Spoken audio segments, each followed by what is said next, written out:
Hello. तो आइए बच्चों, अब हम आगे पढ़ते हैं। इसके पिछले वीडियो में हम लोगों ने यहाँ तक पढ़ा था। अब आगे देखिए, उपसर्ग के भेद। उपसर्ग के भेद हिंदी में उपसर्ग मुख्य रूप से 3 प्रकार के हैं। देखिए, उपसर्ग जो है, उपसर्ग वे होते हैं, हम उपसर्ग वे शब्दांश होते हैं जो किसी शब्द के आरंभ में जुड़ करके उनके अर्थ में विशेषता ला देते हैं या उनके अर्थ को बदल देते हैं, या हम यूँ कहें कि परिवर्तन ला देते हैं, तो उन्हें हम उपसर्ग कहते हैं। हिंदी में उपसर्ग मुख्य रूप से 3 प्रकार के हैं। अब वो 3 प्रकार कौन कौन से हैं? देखिए, संस्कृत के उपसर्ग, पहला जो है वो संस्कृत के उपसर्ग, दूसरा हिंदी के उपसर्ग और तीसरा विदेशी भाषाओं के उपसर्ग। अब संस्कृत के उपसर्ग देखिए, उपसर्ग यहाँ पर दिया हुआ, उपसर्ग का अर्थ दिया हुआ है, उपसर्ग से जोड़ करके बने जो शब्द हैं वो यहाँ पर दिया हुआ है, किताब में है। आप इसको जो है अध्ययन कर लेंगे, आप लोग इन चीज़ों को याद रखेंगे। देखिए, अति है तो अति का अर्थ जो है वो अधिक होता है, अति का अर्थ अधिक होता है। तो अत्यंत, तो इसमें जो है अत्यंत, अति अधिक, अत्यधिक, अतिरिक्त, रिक्त में अतिरिक्त, अति उत्तम, अति उत्तम में अति और उत्तम 2 शब्द हैं, और अतिशय, शय, अतिशय, तो ये शब्द बने हुए हैं जोड़ करके। उसी प्रकार से अधि का अर्थ जो है अधिक, ऊंचाई, श्रेष्ठ, यानी अधिकृत, अधिकरण, अधिनायक और अधिकार, फिर अध्यक्ष। इसी तरह अनु का अर्थ है पीछे, समान, क्रम सूचक। और शब्द क्या बने हैं इससे? अनुसार, अनुशासन, अनुरूप, अनुयायी, अनुकरण और अनुज। देखिए, इसी प्रकार से ये उपसर्ग दिए हुए हैं, ये सारे संस्कृत के उपसर्ग हैं और इसके अर्थ हैं, और ये जो है इससे बने हुए शब्द हैं। इसको आप लोग जो है अपनी बुक में देख करके इसको लर्न कर लीजिएगा, स्टडी कर लेंगे, इसको अच्छे से प्रैक्टिस कर लीजिएगा कॉपी पे बना के। अब आइए आगे देखते हैं हम आगे। ये भी जो है संस्कृत के ही उपसर्ग हैं। हिंदी के उपसर्ग इसी प्रकार से दिए हुए हैं, यानी संस्कृत के उपसर्ग, हिंदी के उपसर्ग, और तीसरा जो है वो विदेशी भाषाओं के उपसर्ग। तो ये इन सब उपसर्गों का प्रयोग जो है हमारे हिंदी में प्रयोग में लाया जाता है। और यहाँ पर विदेशी भाषाओं के उपसर्ग दिए गए हैं, कम, थोड़ा, गैर, बिना या अभाव। और इससे बने हुए शब्द यहाँ पर दिए हुए। देखिए, कम से क्या बना है? थोड़ा, यानी कमजोर, कम अक्ल, यहाँ जोर है, अक्ल है, और वक्त है यानी कम वक्त, ठीक है। और कम अक्ल और कम जोर। इसी तरह यहाँ गैर, गैर है तो गैर जो है उपसर्ग है, जरूरी में गैर लिखा, गैर जरूरी, कानूनी या गैर कानूनी, और हाजिर, गैर हाजिर, ठीक है। तो इसको भी आप लोग देख लेंगे। हम आगे चलते हैं।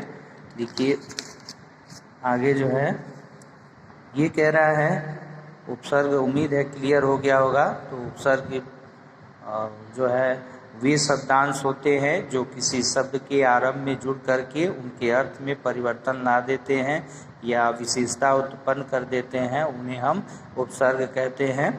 और उपसर्ग हिंदी के कौन कौन से उपसर्ग होते हैं? तो 3 प्रकार के होते हैं। संस्कृत के उपसर्ग हैं, हिंदी के उपसर्ग और विदेशी भाषाओं के उपसर्ग हैं। तो ये तीनों जो है हिंदी में प्रयोग में लाए जाते हैं। तो ये था उपसर्ग। अब देखिए, प्रत्यय का जो है हम प्रत्यय को पढ़ेंगे। प्रत्यय, इससे भी शब्द निर्माण ही होता है। जैसा कि मैंने पहले ही बताया कि उपसर्ग, प्रत्यय, समास, इन तीनों से ही शब्द निर्माण की प्रक्रिया होती है। इन तीनों से ही हम क्या करते हैं? एक नया शब्द बनाते हैं। उपसर्ग जो है वो मूल शब्द के आरंभ में जुड़ करके उसके अर्थ में विशेषता लाता है या परिवर्तन लाता है, ठीक उसी प्रकार प्रत्यय जो है यह मूल शब्द के अंत में जुड़ करके उसमें विशेषता या परिवर्तन लाता है और दोनों से ही शब्द निर्माण की प्रक्रिया होती है। और ठीक समास में हम दो या दो से अधिक शब्दों को मिला करके जब हम एक नया शब्द बनाते हैं तो जो प्रक्रिया अपनाते हैं वह समास कहलाती है, और जो नया शब्द बनता है उसे हम सामासिक पद या समस्त पद कहते हैं।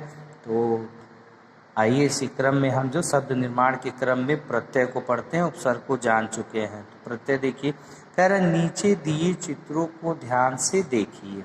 चित्र देखिए, यहाँ पर ये मूर्ति है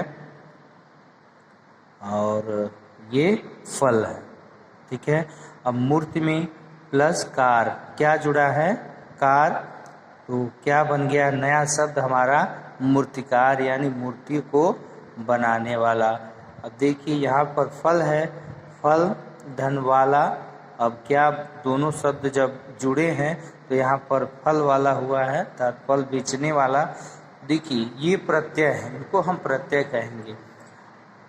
अर्थात हम ये कह लें कि प्रत्यय वे शब्दांश होते हैं जो किसी भी मूल शब्द के अंत में जुड़ करके उनके अर्थ में विशेषता या परिवर्तन ला देते हैं, उन्हें हम प्रत्यय कहते हैं। अब यहाँ पर देखिए मूल शब्द क्या है? मूर्ति है। मूर्ति का अर्थ है मूर्ति है, ये फल है। तो मूर्ति में क्या जुड़ा है? कार। तो यहाँ पर मूल शब्द मूर्ति है और कार क्या हो गया? प्रत्यय। और जब प्रत्यय जुड़ा है अंत में इसके तो यहाँ पर क्या हो गया? देखिए मूर्तिकार। और फल वाला, तो क्या हो गया? फल वाला। आपने देखा कि मूल शब्द मूर्ति तथा फल में क्रमशः कार तथा वाला शब्दांश लगाकर नए शब्द बनाए गए हैं। कार तथा वाला ऐसे शब्दांश हैं जिनका अपना कोई अर्थ नहीं है। जैसा कि मैंने पहले ही बताया कि इनका अपना कुछ अर्थ नहीं होता, चाहे वो उपसर्ग हो या प्रत्यय हो। ये जब जुड़ते हैं तब वो मूल शब्द के अर्थ को बदलते हैं, जुड़ करके उसमें विशेषता या परिवर्तन ले आते हैं। जिनका अपना कोई अर्थ नहीं है, परंतु जिस शब्द के साथ जुड़ जाते हैं उनके अर्थ में परिवर्तन ले आते हैं, जैसा कि मैंने अभी बताया आपको। तो अर्थात हम ये कह लें, इसकी परिभाषा जान लीजिए। जो शब्दांश किसी शब्द के अंत में जुड़कर नए शब्दों का निर्माण करते हैं तथा उसके अर्थ में परिवर्तन ला देते हैं, उन्हें प्रत्यय कहते हैं।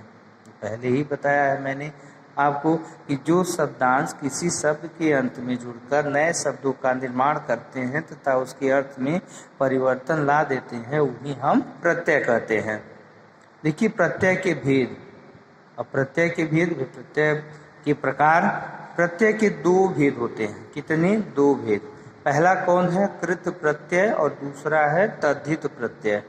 अब कृत प्रत्यय क्या है? अब एक कृत प्रत्यय देखिए, पहला कृत प्रत्यय, जो प्रत्यय क्रिया शब्दों में जोड़े जाते हैं वह कृत प्रत्यय कहलाते हैं। इनसे बनने वाले शब्दों को हम कृदंत कहते हैं। जो प्रत्यय क्रिया शब्दों में जोड़े जाते हैं वह कृत प्रत्यय कहलाते हैं, और इनसे बनने वाले जो शब्द होते हैं वो कृदंत कहलाते हैं। साथ हम जो कह लें कि जो प्रत्यय क्रिया शब्द, क्रिया मूल शब्द में ही जुड़ेंगे, तो क्रिया शब्द में जुड़ते हैं। क्रिया शब्द में, शब्द भाई कह रहा है तो शब्द यानी उसका निश्चित अर्थ होता है शब्द का। शब्द मतलब उसका निश्चित अपना अर्थ होता है। तो उसी शब्द में जो है जब ये प्रत्यय जुड़ते हैं तो उन प्रत्यय को हम क्या कहते हैं?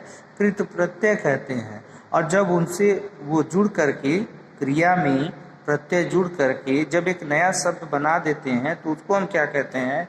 बनने वाले शब्द को ही हम कृदंत कहते हैं।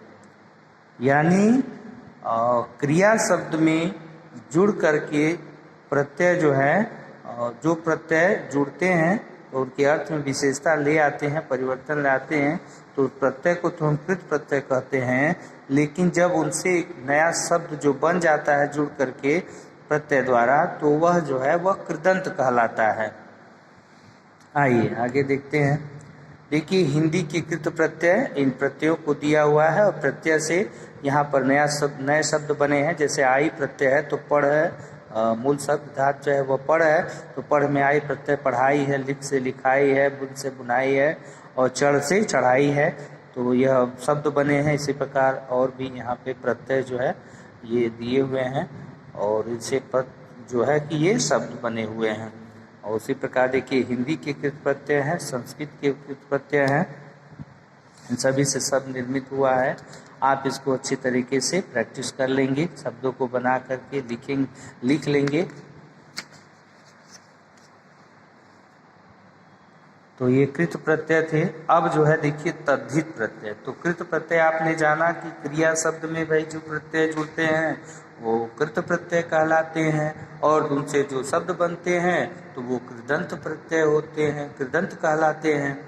अब तद्धित प्रत्यय है दूसरा वाला इसका भाग। तो तद्धित प्रत्यय जो प्रत्यय संज्ञा, सर्वनाम तथा विशेषण के साथ जुड़कर नए शब्द बनाते हैं तद्धित प्रत्यय कहलाते हैं। कह रहा जो प्रत्यय संज्ञा, सर्वनाम तथा विशेषण के साथ जुड़कर नए शब्द बनाते हैं उन्हें तद्धित प्रत्यय कहते हैं। उदाहरण भूगोल, धन, इक। भूगोल मूल शब्द है और ये एक प्रत्यय है तो क्या बना है इससे भौगोलिक। संज्ञा शब्द उच्च, धन, तम। तो उच्चतम है, विशेषण है भाई विशेषता बता रहा है किसी की, उच्चतम यानी ऊंचा है कि नीचा है, छोटा है, बड़ा है। विशेषता तो उच्चतम यहाँ विशेषण हो गया। यहाँ संस्कृत के तद्धित प्रत्यय हैं और आगत प्रत्यय यानी जो अन्य भाषाओं से आए हैं, विश्व से आए हैं, तो यह आगत प्रत्यय है। और हिंदी में उपसर्ग तथा प्रत्यय दोनों को जोड़कर भी नए शब्द बनाए जाते हैं। देखिए बहुत सारे ऐसे शब्द हैं जिसमें उपसर्ग और प्रत्यय दोनों ही होते हैं, ध्यान देने की बात होती है। देखिए जैसे यहाँ पर शब्द लिखा हुआ है उपयोगिता, ठीक है। अब देखिए उपयोगिता में उप जो है उपसर्ग है और योग क्या है वह मूल शब्द है और ई और ता देखिए प्रत्यय भी दो है। उपयोगी भी कह लें तो उपयोगी में ई प्रत्यय, योग में ई प्रत्यय लगा देंगे तो योगी भी हो जाएगा और उपसर्ग लग गया तो उपयोगी हो जाएगा। अगर उसी में हम ता प्रत्यय फिर जोड़ देते हैं तो उपयोगिता हो जाएगा। क्लियर है। देखिए अगला वर्ड कह रहा अभिमानी, अभि और मान और ई।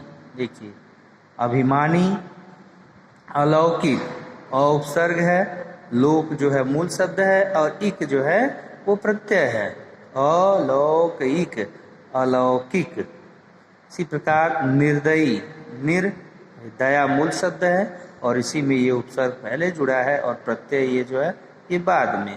तो निर्दयाई, तो निर्दयी।